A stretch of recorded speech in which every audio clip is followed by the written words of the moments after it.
Hey guys, Wade Willis here. Huge basketball fan, lifelong Clippers fan, unfortunately. And Doc Rivers was fired. Everyone knows this. It's been the talk of the town right now.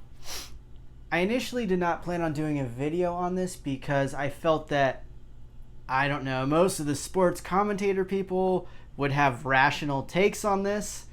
And I realized I don't know what the hell the Kool-Aid is that they've been drinking, but they are way off. Almost everyone I've seen is insane. And the question is, did Doc Rivers deserve to be fired? Duh. Like, of course he deserved to be fired. You're up 3-1. Regardless of any excuse that you could have about, oh, the team didn't get to play together enough, all these things, oh, there was chemistry issues. Well, the chemistry wasn't an issue enough that, like, that wasn't a big enough problem to get ahead 3-1. Like, any excuse you have on that is null and void when you have a 3-1 lead against a team that you are much better than. And I think the Nuggets have a great future. I like Jokic. I like Murray. I think they're awesome. They were better coached in that series. The Mavericks were better coached in that series, but the talent and the Mavericks not having Porzingis led to the Clippers being able to win that in 6 games. If Porzingis would have been in there, now that I see what happened in the Nuggets series, I kind of don't know if they would have won the series, the Clippers. And a lot of the people who've been, I've heard a few people giving Doc a pass because it was in the bubble. Oh, it was in the bubble. Okay. So, and these same people, talking about you, Stephen A. Smith, said that the Pacers coach needed to be fired because he got swept multiple times in the playoffs, including this bubble one. The Pacers actually have injury issues, and their team was inferior. There's a personnel problem there. But because he got swept, his teams are obviously inferior, but his teams got swept multiple times. He's got to go, and I actually think he is a pretty good coach. Now, Doc gets an excuse, though, and he's been with the Clippers for 7 years with a far better team than the Pacers. And again, 3-1 lead means that you do not have an excuse. All you have to do is win one more game.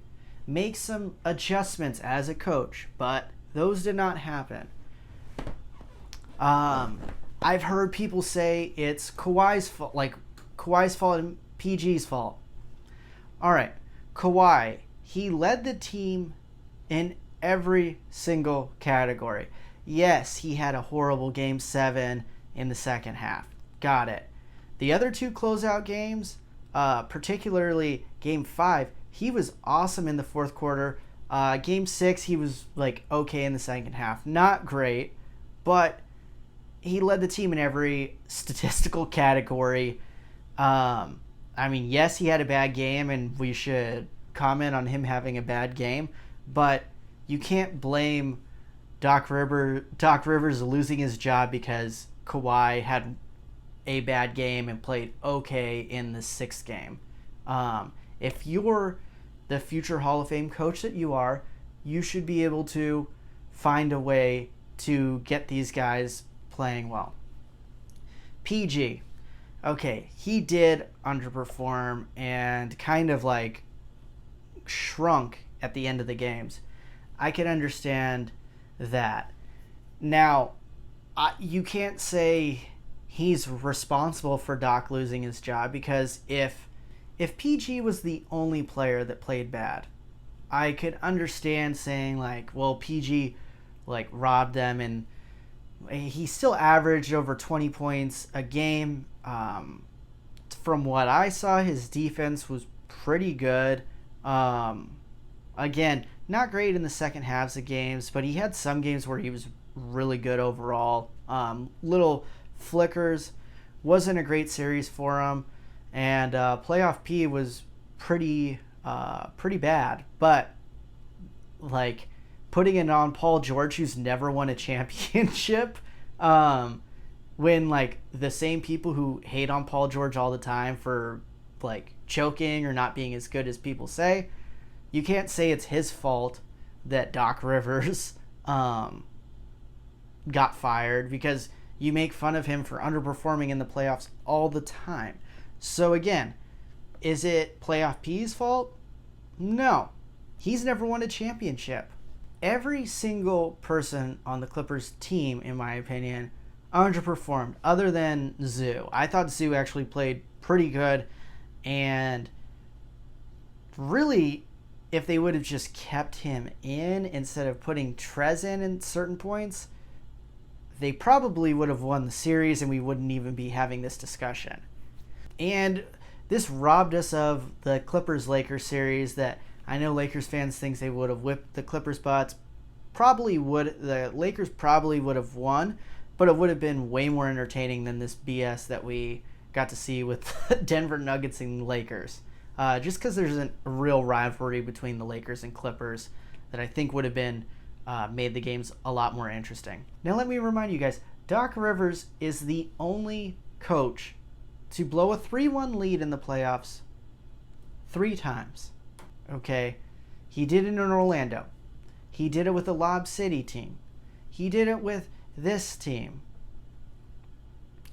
All different groups of players. It's one thing if you have this freak thing happen with the same personnel. Even then I would think it looks pretty bad on your record. But you have almost the same personnel, or 2 out of 3 of them were the exact same team. No, you had 3 different teams and this has happened to you. Unacceptable. And I like Doc Rivers as a I think he is a very good guy. I think he did make people respect the Clippers as a whole. During his 7 years, they were just more respectable because he was the coach, and they played a lot better in the regular season and stuff overall because he is a pretty good coach. But 7 years, nothing to show for it. He didn't even make it further than Vinny Del Negro, the guy he was hired to replace. Vinny Del Negro, who is considered to not be a good coach, also took the Clippers to the conference semis. So, and he was only given, I believe, 3 years, whereas Doc Rivers was given 7 years and never surpassed what Vinny Del Negro did. Embarrassing. I don't know what to tell you. A lot of people consider him one of the top 3 coaches in the league. How? I don't know this. Don't understand. And you cannot take a team that's already good past where Vinny Del Negro took them. I think we have some problems. Now, he did win a championship with Boston at a time when there were no real super teams. The Big 3 thing was a huge concept, and other teams copied the Celtics after this. And he won 1 championship with that amazing group of 3 guys. I feel like seeing how he's done with the Clippers since then, you can't take the championship away. I do think he is a pretty good coach, but I feel like he is truly overrated because of that 1 championship, and everyone's giving him passes for underperforming multiple years in a row with the Clippers. I thought they should have fired him after the whole Lob City fiasco, where he was also general manager part of the time and brought in his own son, which created a whole fiasco. This is when he was a general manager. So he actually made the move, to my knowledge. Not a great move. I don't know anyone who thinks that's a smart idea to bring in your own son. Even though Austin Rivers is a solid player, just player coach thing on a pro team is not going to go well in any situation. I've heard people, a lot of people saying that Kawhi and PG could have saved him and they should have saved him, and because it's their fault, they should have lobbied to save Doc Rivers. Okay, so again, I'm judging from the outside. What if those players, they're superstars, what if they saw something that you guys who are so enamored with Doc Rivers and on his jock all the time, if they saw something that they didn't like, or they thought, or maybe thought, I don't like how he's working with this roster, or we should have gotten rid of some of these guys, or he's not actually giving leadership, he just is sticking with the same plan. They may have seen certain things that they didn't like. Yes, he was the part of the reason that Kawhi and Paul George came to the Clippers. I appreciate it as a Clippers fan. But if you underperform with those guys, you've had 7 years, you've 3-1 leads 2 times with the Clippers. And yes, if Kawhi sees that there's an issue or he doesn't believe in your leadership, why is he supposed to try to save your job when he sees problems in your coaching? I don't know why they should have tried to save him if they didn't think he was doing a good job. Maybe they saw something in Ty Lue and thought he would do a better job managing this team than Doc. I don't know. But to say that, they could have saved his job and they should have, is, one, just stupid. Why should they have?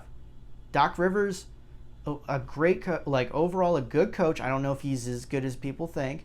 I've heard he's a great person. I like him. I appreciate what he did to what he did for the team, but he deserved to be fired. Why do they need to try to save him? Now, future of the Clippers. Who should they hire?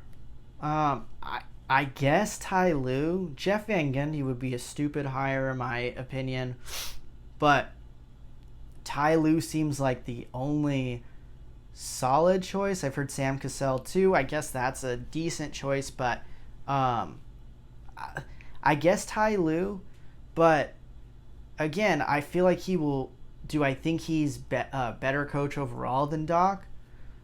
Probably not, but he may have a bit more of a fire than Doc Rivers at this point in Doc's career, and maybe after seeing things from a little bit detached, maybe he can see things that Doc, that the team needed to do that Doc maybe was blind to. Is he going to have more success than Doc? Probably not. I think that they could make it further, but you got Golden State coming back next year. It's going to be a lot harder next year, and they're not going to be in a bubble. It's going to be different. But I think he will schematically make more changes in important points than Doc did. And what else should the Clippers do? Now, there were stories that Paul George spoke to the team after and talked about how they should all stay together, let's run it back, and that some of the players didn't like it and they thought he underperformed and he got special treatment. Okay, those are true things. Then there was whoever was leaking this. First of all, whoever leaked this, I feel like needs to be off the team unless it's Kawhi, and I don't think it is Kawhi. And then there's people they were saying, okay, it's fine that Kawhi gets the special treatment, but there's other role players that think they are better than Paul George. I'm sorry, who thinks that? The only person who I think is wild enough in how they look at themselves that would actually believe that is Lou Williams. And if it was Marcus Morris, he actually played decent in the playoffs. I can somewhat understand, but I don't think it was him that is thinking that personally. And that takes me to one of the big issues, and that is Lou Williams, who played abysmal in the playoffs, and particularly in this season, and he's always not been a good playoff player. I don't care how good someone is as a sixth man in the regular season. If they suck when it's crunch time and they do things to be a detriment to your team, like going to a place for wings, supposedly, and it's really a strip club, and we got that whole thing. I got some issues. Let's look at his numbers. Lou Williams shot 35% from the field. Not good. Worse than Paul George. He shot 15% from 3. Excuse me? It's the worst on the team. So you're telling me the guy who, and again, if I'm wrong, if it was Montrez, he wasn't even in shape in the playoffs. That's ridiculous. I can't think of anyone else who would really be talking trash after the finals, thinking they should have had, or after, not the final, after the semis, thinking, conference semis, thinking you should not, that you're better than Paul George. I don't think it's Trez. If it is, I mean, I think he's a bit overrated as well. And he had stuff dealing with his family, but he came into all this stuff out of shape. I know you're dealing with stuff with your mom, but you came in out of shape and underperformed. And the team, when you were coming into the game, did much worse. So I don't know what to say. But I think they need to at least get rid of Lou Williams. I think you can get some decent stuff for him. They need a real point guard. How they're going to find one, I don't know. But I think Lou Williams is like overhyped. There's a lot of teams that would actually jump at the opportunity of having him. Get rid of him ASAP. Possibly Montrez. Those are two pieces that you can actually get decent stuff for, and they haven't really done anything for you when it's important, in my opinion. But I'd love to know what you guys think. I mean, you guys might think I'm a moron. That's cool, but this is just me as a Clippers fan, and I've watched a lot of Clippers games, and I think Doc Rivers did deserve to be fired. I appreciate what he did for the team as a whole. I like him as a person. From what I've seen, he seems like a really good dude, stand-up guy. But the people who have just been on his bandwagon, like on his jock, like, oh, I can't believe he was fired. This is Kawhi and PG's fault. Like, dude, this is also Doc's fault. Everyone on the team underperformed. You lost a 3-1 lead. Like, it's on you. And this is not the only time it's happened to you with this team. And you couldn't make it past Vinny Del Negro. Nothing else to say. Hey guys, this is Wade Willis. Thanks for watching my video. Here's 2 other videos I think you might like, and don't forget to subscribe to my page.